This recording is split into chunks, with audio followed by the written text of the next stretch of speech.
Well, it's quite the story that we hear in our gospel today, an incredible miracle that is recounted for us. A dead man resurrected after 4 days and walking out of a tomb.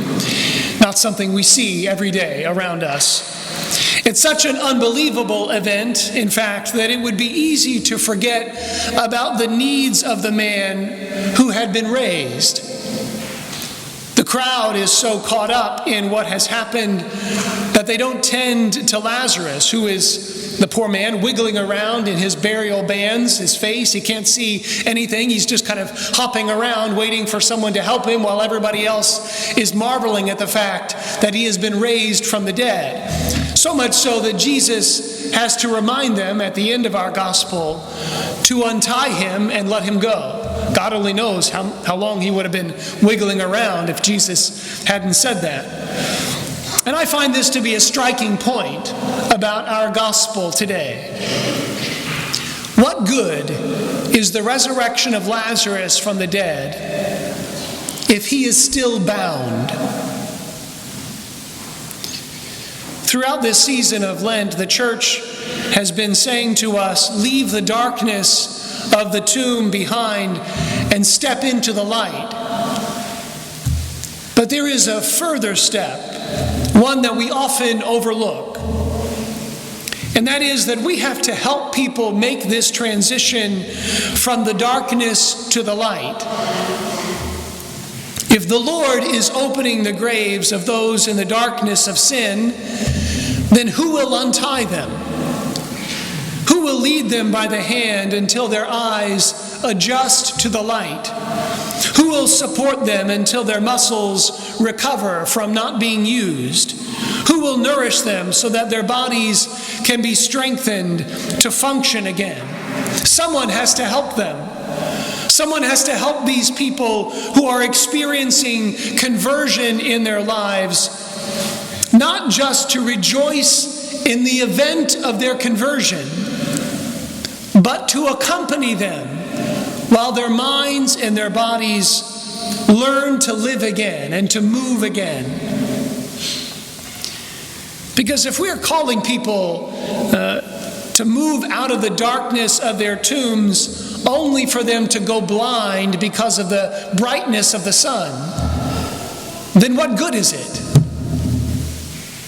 If we're going to call people to repentance, then we also have to accompany them as they learn to live in a new way.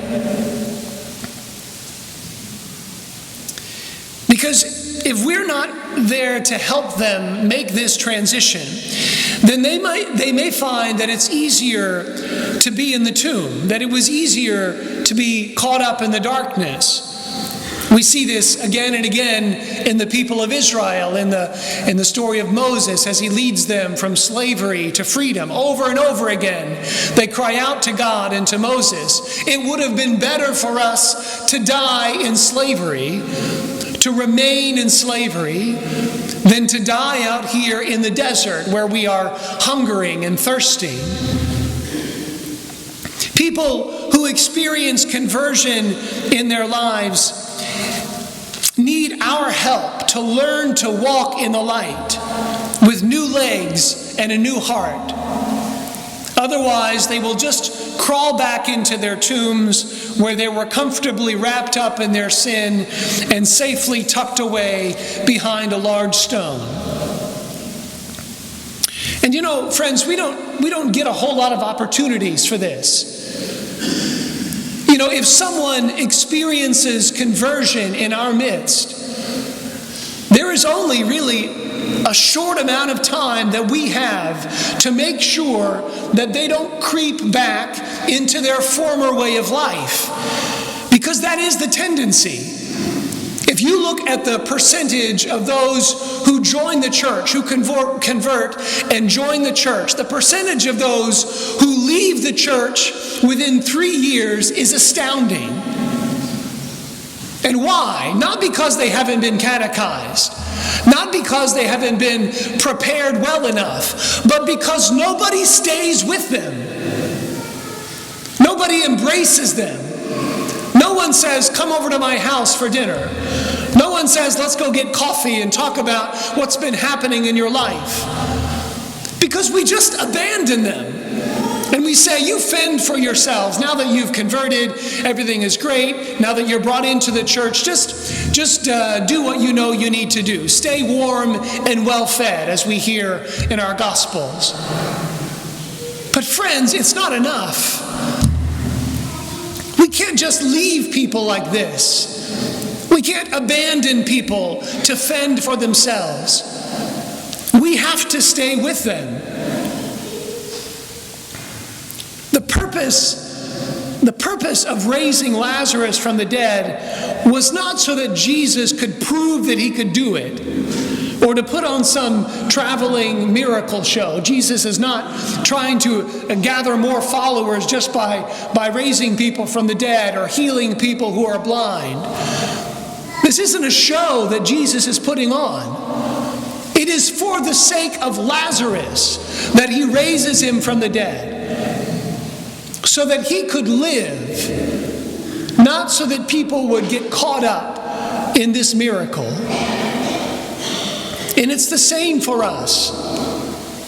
The purpose of our conversion and the purpose of calling others to conversion is not simply to glory in the fact of their conversion, but it is to begin living in a new way. And so we have to put this gospel in the context of our daily lives.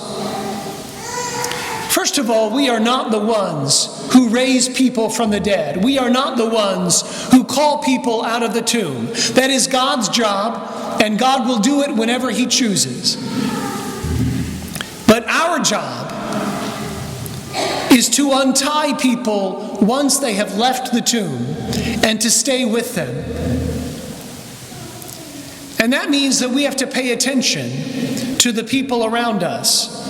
It means that we can't just come to Mass indifferent to the needs of the people who are around us. It means that we can't go to work just ignoring people. We can't go to school and not pay attention to the struggles of the people around us. We have to pay attention. We have to pay attention so that in that brief moment when people feel God calling them out of the tomb to a new way of life, we can see that in their eyes.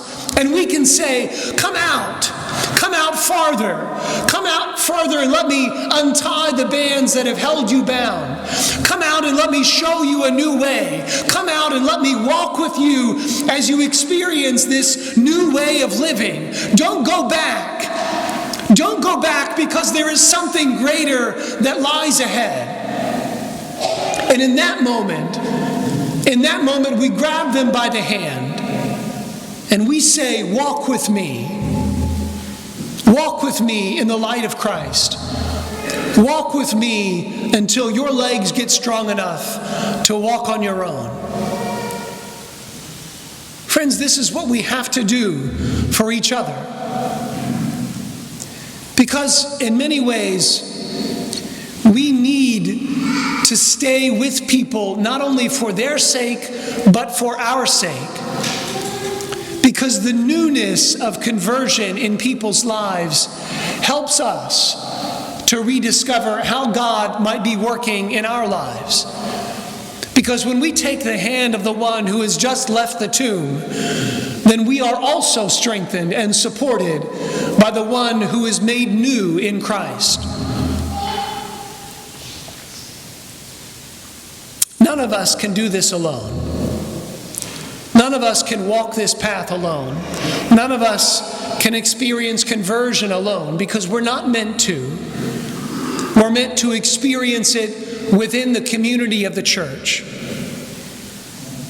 And so let's help each other to adjust our vision and to strengthen our legs, so that when Christ appears in all his glory, that we can look upon him, and then we can follow him and walk with him in faith.